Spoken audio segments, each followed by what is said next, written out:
everybody. It's really great to see people here on a horrible wet day.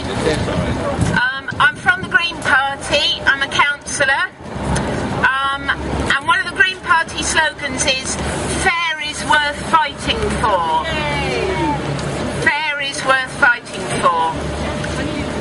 I want to ask the question, why is it important that we are celebrating and marking International Day of the Disabled here at the occupation? Why are the two things connected? So around the occupation, probably some of you know that we're putting a motion to full council next week, asking the council to congratulate and support the occupation's right to protest. So since that's been happening, I've been down here a bit and thinking a lot about what the occupation stands for. And I think there's really three things that the occupation stands for. The first is saying that we really hate the inequalities in the world. We hate the way that the rich are getting away with so much and trashing the environment and hurting people and planets. So it's about inequalities.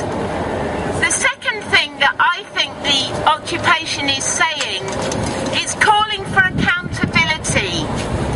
It's calling on politicians to hold big business and the ultra-rich to account. And it's calling on politicians to be accountable.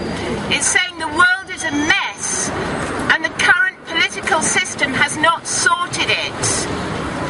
The third thing that the occupation is doing, it's not so much saying, it's doing.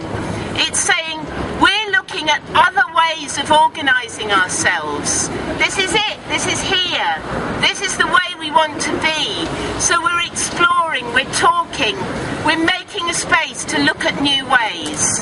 So that's what the occupation is doing, and let's congratulate the occupation. They've been here 4 weeks now, that's fantastic.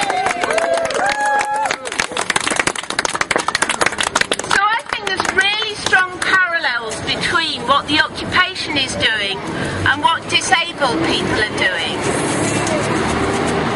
As we've just heard from Catherine, disabled people are the hardest hit.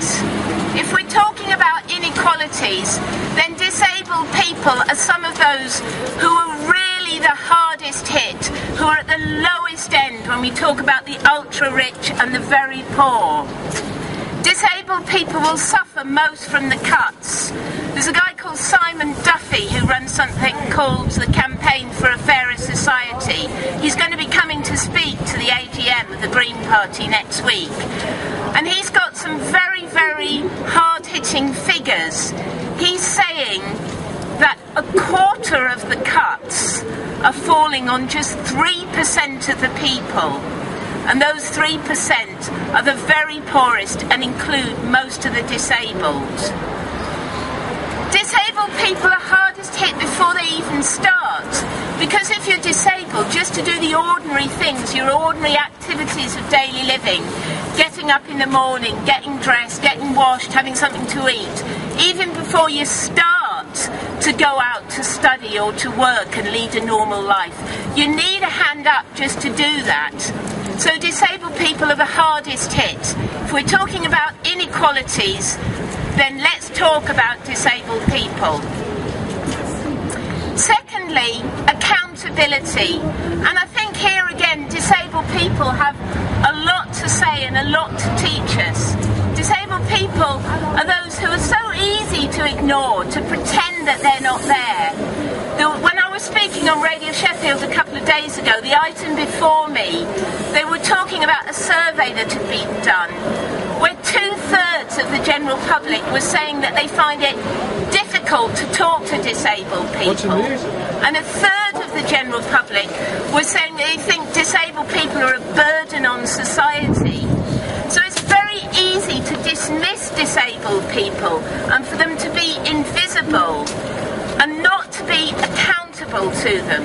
So that whole issue about accountability is really, really important in this campaign. And then the third thing is about doing things differently. And this is something that I felt more and more strongly strongly within the Green Party that we've got members of the Green Party who are disabled and a lot of people in the Green Party who work closely with disabled people. And those people are really challenging us as a group in the way that they challenge the whole of society to say, look, if you want us to be part of your movement, if you want us to be part of your party, you've got to start doing things in a different way. You've got to make sure that all your meetings are in accessible places. You've got to communicate in a way that is easy and clear to understand for everybody. And you've got to involve us and do things in a different way. So like the occupation, they're calling for us and for society as a whole to do things in new and different imaginative ways, and that will help us all. So congratulations to the disabled people and everyone else who's pulled this together today. And then finally I want to say that fair is worth fighting for. Fairness is worth fighting for, and the fight is worthwhile. We do make progress. It's small, it's gradual, but we do make progress. We've heard about the success of the campaign to restore the mobility allowance, to the mobility component of DLA, so that people who live in residential homes won't be trapped in their homes. They will have the money to get a taxi, to be able to get out. So that's a victory. There's a real fight going on about the support that people get at home. There's a guy called Michael Toole, you may have heard about, who's a barrister. He's disabled himself, he's got multiple sclerosis, and he's taking out a legal case against the council for putting up the cost of his daily care. He's saying, why should I pay $12,000, $18,000 just to have the help I need to get up in the morning and get out to work? So let's wish him well, let's wish him victory.